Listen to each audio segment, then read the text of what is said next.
On June 12, 2026, SpaceX officially listed on the Nasdaq. It closed its first day up 19%, locking in a market cap of $2.1 trillion and becoming the sixth largest publicly traded company in the United States, landing squarely within Wall Street's projected range of $1.70 to $2.50 trillion. No surprises, no fireworks. This was the largest IPO in human history, raising $75 billion in total, roughly half of everything raised across all US IPOs in 2025 combined, and yet, with 2025 revenues of just under $19 billion and a net loss of approximately $4.9 billion, SpaceX is trading at a price-to-sales ratio north of 100x. The market is essentially pricing it using venture capital logic, applying startup-style multiples to a trillion-dollar giant. Predictably, the debate erupted. Some called it a milestone for human civilization. Others called it the biggest bubble Musk has ever blown. But instead of arguing about short-term stock price or where Musk ranks on the wealth index, we want to talk about something most people are missing entirely. SpaceX's real value isn't as a space company. It is actively validating what may be the fourth generation of business model in commercial history, the systemic company. Part 1. The IPO story is simple. From rocket company to space infrastructure platform, SpaceX operates across three layers: launch, aerospace, the entry capability, continuously evolving Starlink, communications, the engine of recurring cash flow, growing steadily AI, the long-range narrative carrying the valuation premium of the three. Starlink is the only profitable segment. Launch and XAI remain in heavy investment mode. 1. Rockets, global launch monopoly. But Starship is the real game. Rockets are SpaceX's foundation. Falcon, Dragon, and Starship. The Falcon 9 is today's workhorse.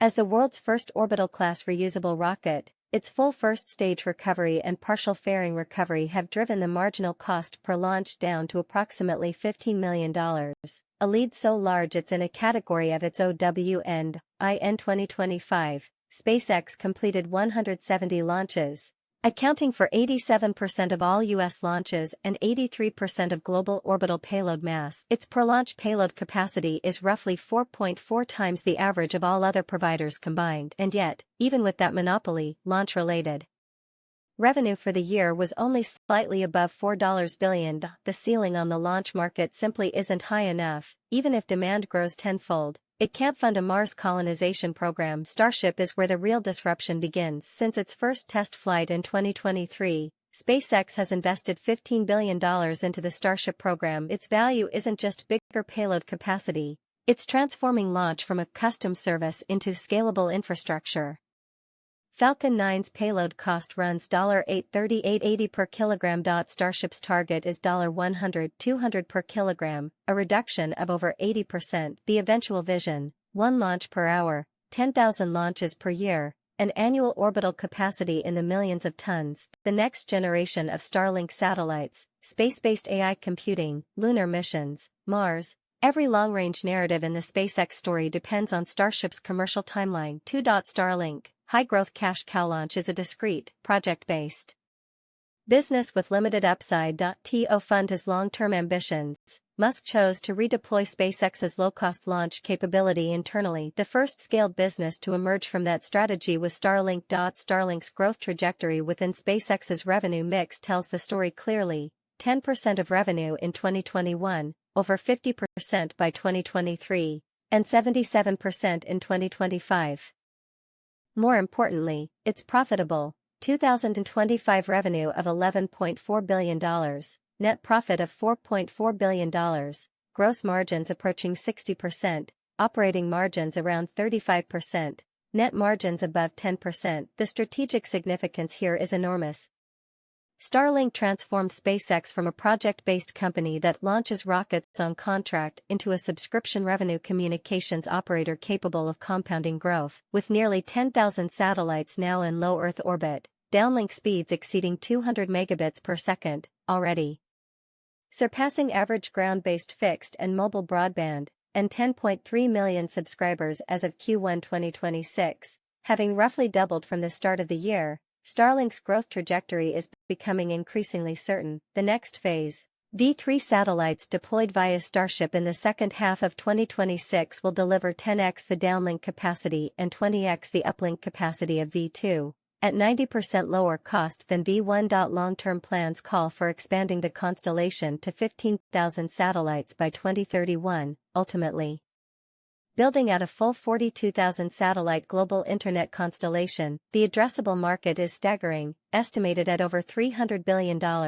Residential broadband covering 200 million households, $200 billion, direct-to-cell service, $60 billion, and aviation, maritime, and enterprise applications adding tens of billions more. 3.ai.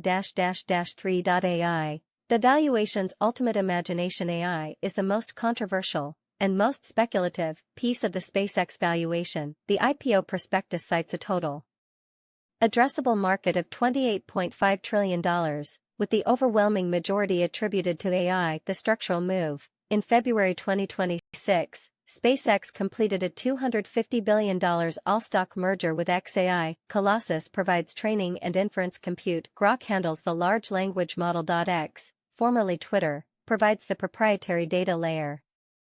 Many observers view this as IPO packaging, repositioning SpaceX as an integrated aerospace communications AI platform. The 2025 numbers are sobering. AI revenue was just $3.2 billion, losses exceeded $6 billion, and Capex reached $12.70 billion. Near-term growth will come from compute leasing. Long-term agreements with Anthropic and Google alone are projected to deliver approximately $25 billion per year in stable revenue, but that's a commodity business model, and commodity businesses don't command premium multiples. The real story is moving AI from the ground to space. Musk's vision. Starlink satellites aren't just communication nodes, they're compute nodes. Using the high-speed laser inter-satellite links on V3 satellites, you can build a mesh-distributed computing fabric in orbit. Individual AI satellites carry compute chips, powered entirely by solar energy and cooled passively by space radiation, completely eliminating the constraints of terrestrial power grids, real estate, and cooling infrastructure. SpaceX has already outlined plans for a constellation of millions of AI compute satellites, with earliest deployment beginning in 2028. At full build-out, the total power consumption of AI compute deployed in space would reach 100 gigawatts, equivalent to the entire projected global ground-based data center build for 2027. In this vision, space solar power is inexhaustible, radiative cooling costs a fraction of terrestrial equivalents, and the total cost of space-based compute could be an order of magnitude lower than ground-based data centers. Space-based compute may be the only scalable path as AI compute demand grows from gigawatt to terawatt scale. According to space data center startup Cloud, space energy costs, including launch costs, will ultimately be 10x cheaper than terrestrial alternatives. The skeptics are equally valid. Grok's competitive position in the model race remains unproven. Key talent attrition and surging Capex are real problems. The market projects SpaceX's total 2026 Capex at $60 billion, $50 billion of that going to AI alone, and serious analysts argue that space-based compute simply isn't economically viable today. Musk has, after all, missed many of his own deadlines, but none of that changes one thing: the AI narrative has allowed SpaceX to completely escape the valuation framework of a traditional aerospace company. Part 2. The fourth-generation business model. Set aside the technical debates and valuation arguments. Viewed through the lens of commercial history, SpaceX's most important feature is that it is living proof of an entirely new organizational form, the systemic company, the fourth generation of business model. Commercial civilization evolves through how companies integrate resources and solve problems. So far, there have been three dominant generations. Generation 1, vertical integration, control the full value chain, raw materials, manufacturing, distribution, retail, all internally. Great for building cost moats and reducing supply chain dependency. The weakness: management complexity grows faster than scale, flexibility suffers, and during capacity downturns, idle assets destroy margins. Classic examples: Ford owning rubber plantations, steel mills, and assembly lines. BYD controlling everything from batteries to vehicles. China's Muyuan Foods running feed, breeding, farming, and slaughter under one roof. Generation 2, the conglomerate, diversified business portfolios held under a shared capital allocation and governance structure. Different business cycles provide natural hedging, shared brands and management create economies of scope. The downside, corporate bloat, diffused focus, and deteriorating core competency, which is why GE, ThyssenKrupp, and others have recently been breaking themselves apart. Representative models, Siemens hardware software industrial services platform, GE's install base plus long-term service contract model, Japan's Sogo Shosha, integrated trading companies. Other examples, Xiaomi, Honeywell, Tencent, Midea, PepsiCo, LVMH. Generation 3, specialized division of labor. Each part of the value chain is handled by the specialist best suited to it. Companies focus only on what they do best. This was the dominant model of the past 30 years of globalization, and for good reason. Efficiency gains are massive, quality improves, costs fall. Apple's supply chain is its purest expression, design in California, chips from TSMC, assembly at Foxconn, components from everywhere. Semiconductor industry structure, Uniqlo's brand and retail focus, and optical module specialists like InnoLight all reflect this logic. But the weaknesses have been quietly building. The finer the division of labor, the higher the transaction costs, the more severe the coordination failures, and the more brittle the system becomes under stress, as we've seen with supply chain disruptions under deglobalization. More fundamentally, when an industry enters truly uncharted hard-tech territory, general AI, controlled nuclear fusion, space colonization, there are no mature solutions, no ready suppliers. The division of labor model fails collectively. We can see this in recent AI bottlenecks. Optical chiplet capacity is the binding constraint on optical modules, while the upstream industry has been slow to invest in next-generation CPU architecture. NVIDIA is now building its own. PCB capacity, particularly HDI boards, is insufficient, and upstream materials like copper foil are tightening. And even if semiconductors, optical modules, and PCBs were abundant, power availability is now the scarce resource. Division of labor fails when there's no division to begin with. Generation 4, the systemic company emerging to solve exactly this problem. The systemic model works like this: proactively take on complexity, start from the ultimate goal, work backwards from the end state. Systematically remove every bottleneck across the entire chain. Early versions of this model can be seen in Apple, CATL, TSMC, Tesla, Amazon, and Google. Google is perhaps the clearest example, with a closed loop running from custom silicon through networking, cloud, data, model, and application. But the most complete expression, the true archetype, is SpaceX. Part 3, Reconstructing SpaceX through the systemic lens. SpaceX was founded with the mission to make humanity a multiplanetary species. Every problem it needed to solve had never been solved before. Musk had no choice but to apply first principles thinking to each one. When Musk founded SpaceX in 2002, this is what the aerospace supply chain looked like: rocket engines, no mature commercial suppliers, reusable rockets. The entire industry considered it impossible. Low-cost satellites. The supply chain simply didn't exist. Satellite internet, spectrum, technology, and terminals were all blank slates. Space-based compute, not even a concept. The existing aerospace industry ran on a government contractor cost-plus model, layers of subcontracting, pricing at cost plus 15% margin, no incentive for efficiency, no mature commercial supply chain. Musk's conclusion: if the supply chain can't give me what I need, I'll build one from scratch. Rockets, almost no suppliers to find. Traditional rocket companies outsource their engines. SpaceX self-developed everything from the Merlin to the Raptor. And it's not just engines. Starship's engine systems, airframe structure, laser communication modules, and flight software are more than 80% internally developed and manufactured. The upfront investment was enormous. The return has been extraordinary. The Merlin engine achieved the highest thrust-to-weight ratio in the world at a fraction of traditional engine costs. The Raptor is the first practical full-flow staged combustion cycle engine ever built. Don't wait for suppliers. Don't complain about the supply chain, fix the gaps yourself. That is the foundation of the systemic company. 2. Starlink, refusing to accept industry assumptions. The received wisdom in traditional satellite communications was, each satellite costs hundreds of millions of dollars, lasts 15 years, serves a few 100,000 high net worth subscribers at ARPU in the thousands of dollars.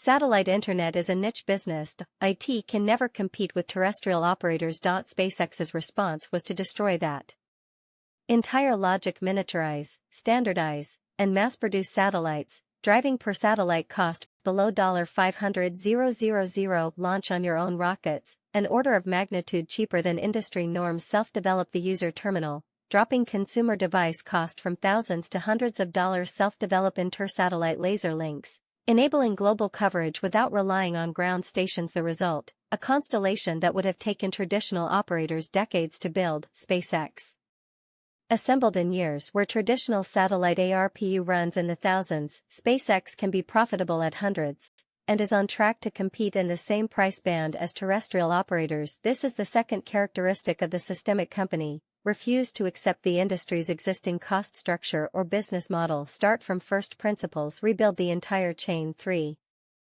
Space-based AI compute, redefining the problem itself. While everyone else was fighting over GPUs, competing for power allocations, and building data centers, SpaceX asked a different question: why does AI compute have to be on the ground? Space offers uninterrupted 24-hour solar power, natural radiative cooling, unlimited physical space. 0 land permitting, environmental review, or power grid constraints, and critically, when AI compute demand scales from gigawatts to terawatts, Earth's power grid and real estate simply cannot accommodate it. A 100 gigawatt compute cluster would require the entire electricity output of a mid-sized country. SpaceX's answer: bring the compute to space. This isn't science fiction, it's a physics-based engineering choice, and that is the third characteristic of the systemic company: don't accept current industry boundaries, work backwards from the ultimate goal. Redefine the solution space entirely. Back to the name, space plus X, where X means infinite possibility. Once you understand the logic of the systemic company, SpaceX's business model suddenly makes complete sense. IT has vertically integrated the full chain: rockets, satellites, launch, terminals, and applications. Starlink's recurring cash flow funds rocket development, lower launch costs unlock new business categories.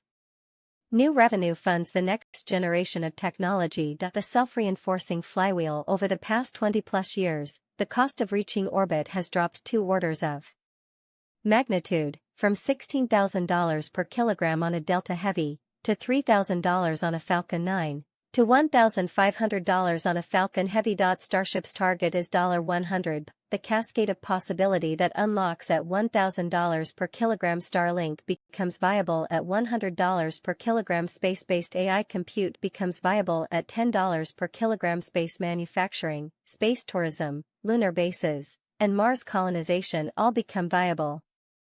That is what the X in SpaceX actually means. SpaceX is not a rocket company. IT is not a satellite company. IT is not even an AI company. Its core business is relentlessly lowering the cost of access to space. Once that cost is low enough, X can be anything. The rocket is the leading one. Starlink is the first zero. AI is the second zero. There may be an infinite number of zeros to follow. Whether the $2.1 trillion valuation is justified, whether there's a bubble, that debate won't be settled anytime soon. But viewed on the timescale of commercial history, what's happening here has already transcended the question of stock price. Over the past 100 years, we witnessed the rise of vertical integration. We watched conglomerate empires ascend and collapse. We marveled at the miracle of global supply chain specialization, and now, we are watching something new, in real time. The fourth generation of enterprise model is not emerging from a business school framework or a